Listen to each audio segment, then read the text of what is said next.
Hello friends, welcome back to Civil Engineering Mastery. Today, let's see how do we read the structural drawings for footing and its reinforcement details. So it is very important to know how to read the structural drawings for all civil engineers because some of the civil engineers may work at site, some of them may work at planning, and some of them may work at costing, and many of them may work at quantity surveying and so on. For example, if the site engineer wanted to execute the project properly, he has to explain the drawings to the laborers or the supervisor, whoever working under him. So he should know how to read the drawing thoroughly. Similarly, if the quantity surveyor wanted to take the quantities of the structure, he should know how to read the drawings, structural drawings, so that he can take out the dimensions from the drawing and then he can calculate the quantities for the structure. So friends, it's so easy. Let me explain you clearly. Let's start now. First, let's see the title block of the drawing. So this is the layout of the drawing, and then here is the project name, proposed residential building, and then title of the drawing, footing plan and details, and here are some of the other details. So this is the drawing number, so always you have to provide the drawing number for your reference. Next one is the notes. I can say it as instructions. So this should be followed at site without fail, because now some of the dimensions are given as per codes and standards, so that should be followed at site. For example, see here SBC of soil is given as 250 kilonewton per square meter. This is given as per the soil report, and depth of excavation shall be 5 feet below natural ground level. So this is also given as per the soil report according to the SBC of the soil. And how many floors does the building has? Building is designed for stilt plus ground plus one upper floor. And grade of concrete, grade of steel, and then cover to the reinforcement. So these are all given in this notes. So this is very important and should be followed at site. Next, let's see the column grid layout. So this layout is used to mark the column at site. So this is the overall dimension of the site, which is 30 by 50. And you can see this green color rectangle, it is the plot boundary, site boundary. So all the column center to center distance are marked. So this layout is very important. Next one is the footing plan. In footing plan, excavation dimension and footing dimensions are given. You can see here also the side boundary is shown. So all the footings are coming within the side boundaries. It is not exceeding the side boundary. So there is no eccentric footing in this project.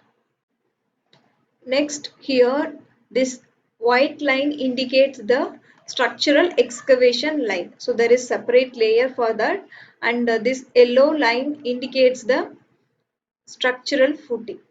Okay, so the dimensions of the excavation line is given here, and then the footing dimension is given here.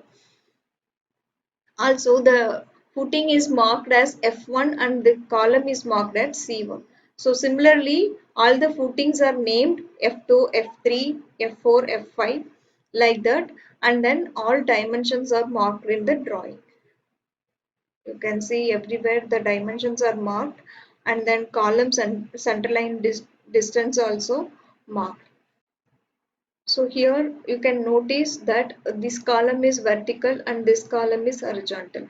Okay, so how you have to provide the dimensions for the footing is like longer face of the column should have the longer dimension, and the shorter face of the column should have the shorter dimension. And similarly, you can check with this horizontal column.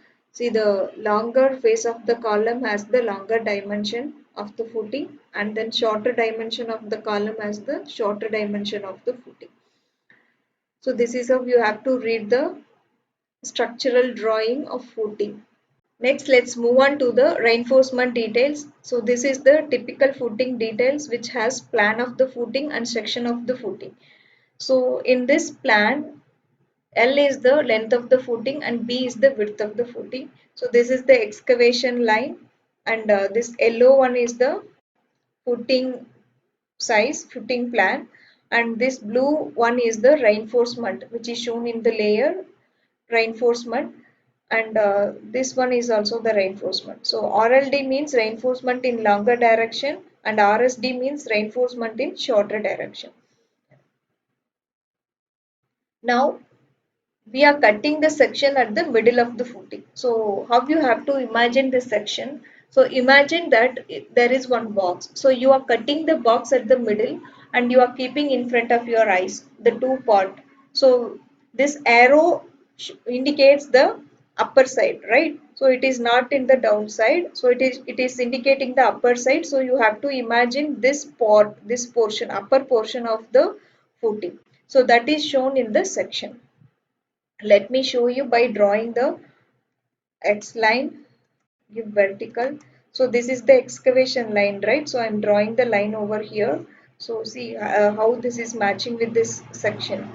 So this excavation line is matching with the PCC. So we excavate and then we lay the PCC, and above that we start constructing the footing, right?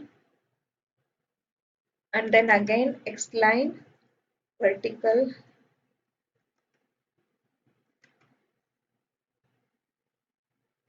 So here it is matching with the footing line. Okay, so always section we have to provide the depth. And then next let's draw the X line to the column. See, it is matching with the column line. Hope now it is clear. So this is how you have to match the plan with the section. So let's delete this one.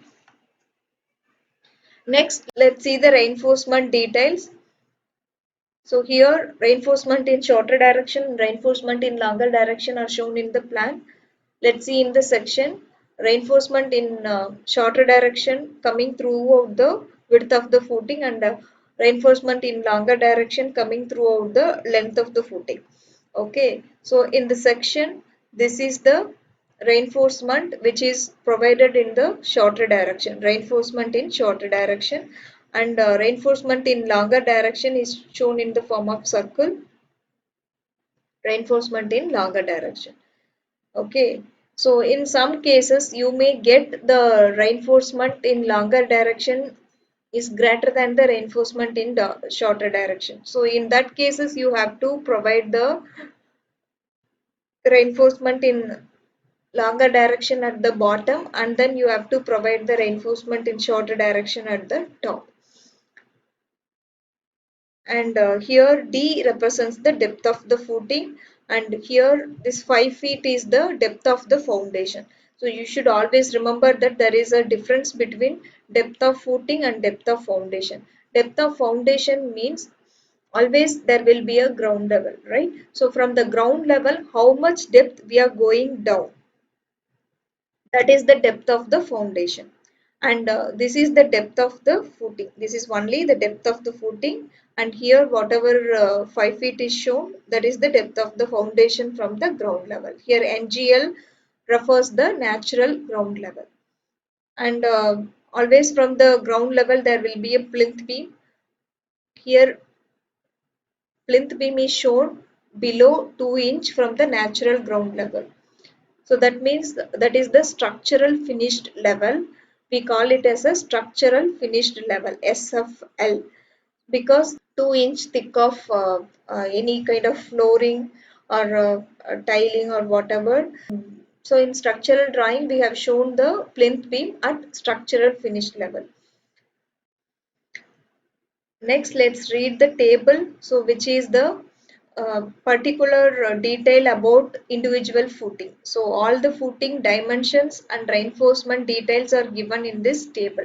You can see this is the footing numbers and length of the footing, breadth of the footing, and then depth of the footing, and reinforcement in shorter direction, reinforcement in longer direction. All are provided in this table.